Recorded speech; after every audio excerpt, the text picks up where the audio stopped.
All right, so welcome back to Electroculture, and today's topic is talking about independent standalone grounds.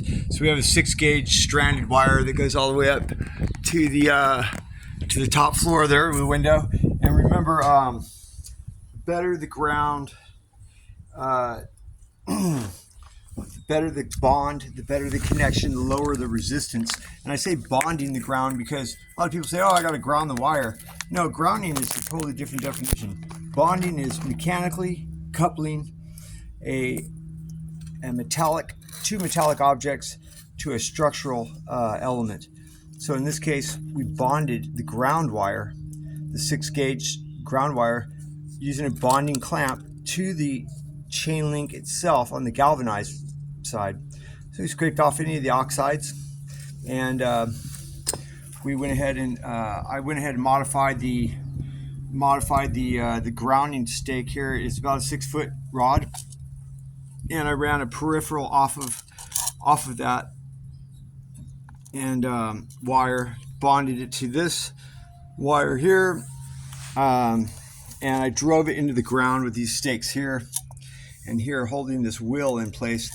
It's a rubber wheel, and the significance of that is that as this tarp blows around in the air, it's going to rub against that wheel. It's going to generate static charge, which is really true electricity. It has nothing to do, very little to do with electron flow, as it does the independent charged particles that are in the air around the wire. The electrons are the influence that push those charged particles.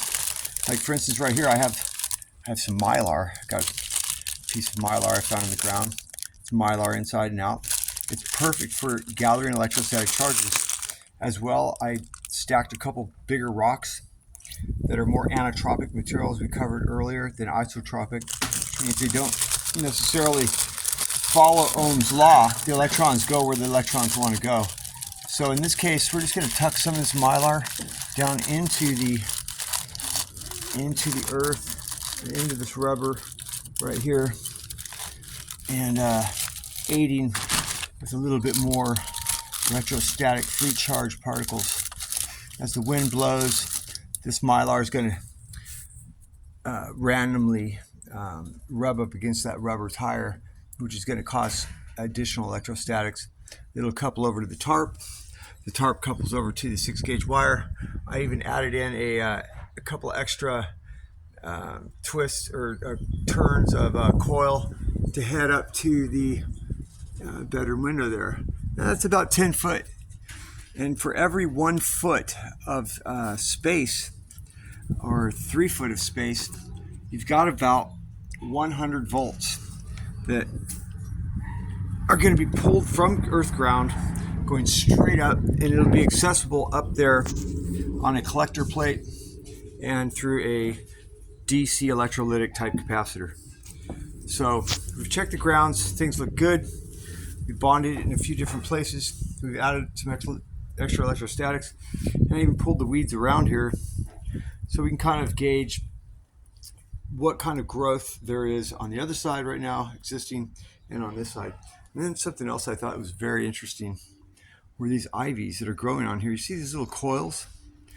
Those coils, a lot of people say, oh, that's just a plant coil. It's not a wire. It's not an actual coil of wire, but it is, because plants have iron that's pulled up through them and other diamagnetic and ferrous and paramagnetic materials that dry when this ivy dies, and it forms, guess what?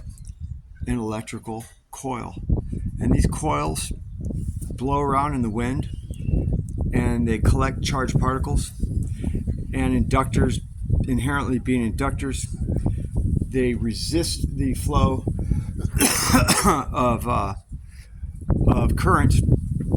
And in electronics, it's the formula is ELI, where voltage E, electromotive force, leads L, current I, by 90 degrees in an engineering type physics application. So if it was a capacitive circuit, which again, there's quite a bit of capacitance here also, the acronym for that is ICE, It's current, ice, leads capacitance, in a capacitance circuit C, and then E, current leads voltage in a capacitor circuit. So this is an ideal spot. It's nice and moist on the ground, so we're getting good conductivity. And I went over here to check the breaker panel. I got a message yesterday saying that there's an inductive monitoring that's going on with our breaker panel. So that has a lot to do with energy management, and it may be contributing to why these weeds are growing so fast. I tend to believe that they're growing excessively fast because I was pulsing direct current about 4,000 volts up in the room, 4,000 to 5,000 volts, and that of course is felt through the earth ground, and it adds extra pressure, and the pressure itself causes the nutrient uptake, more rapid mobilization of that on the NPKs through the root zone, up the xylem with turgor pressure, and into the plant's leaves and plant tissues, living tissue, where now it's producing a favorable environment for ionic exchanges. What I mean by that is plants, just like animals, are electrical in nature. They're ionic. So if the plant absorbs a quanta of sunlight and it comes down, it provides, the sunlight strikes the top leaf here, and that's where all the chlorophyll and the chloroplast cells are located. And that's where the photosynthesis converts the glucose with the ATP and the calciums, and it provides enough energy for the bottom side of the leaf to absorb the carbon dioxide, CO2. Those are guard cells or stomatal pores. So it's enough energy to split the carbon from the oxygen. Now the plant, you've heard, plants give off and trees produce oxygen.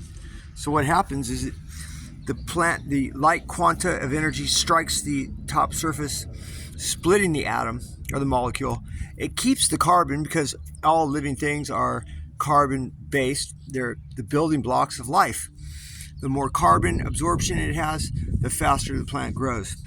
So what does it do with the oxygen? Well, it takes the oxygen and it transports it all the way to the edge of these leaves, and it has these outlet pores that it releases the oxygen through the edging on the leaves. So that is one example of ionic exchanges. So what happens when the plant loses oxygen? Oxygen is inherently negatively charged. It has a negative valence to it. So if it lost a negative charge, that means that the plant became more positive, and now ionically it has to compensate for that. So naturally it starts that process all over at the root zone, where there's a difference of potential felt between the top and the bottom of the plant. So it's going to naturally absorb, say, a potassium malate, which would make the plant balanced again. It would be less positive, maybe more toward neutral again.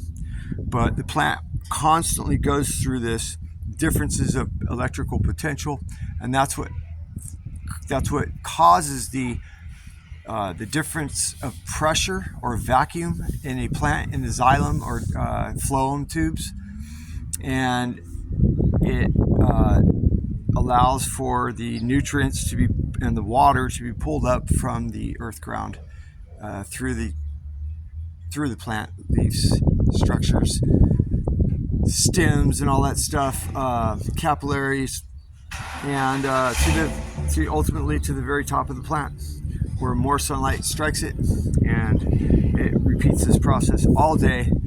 And then even at nighttime, it has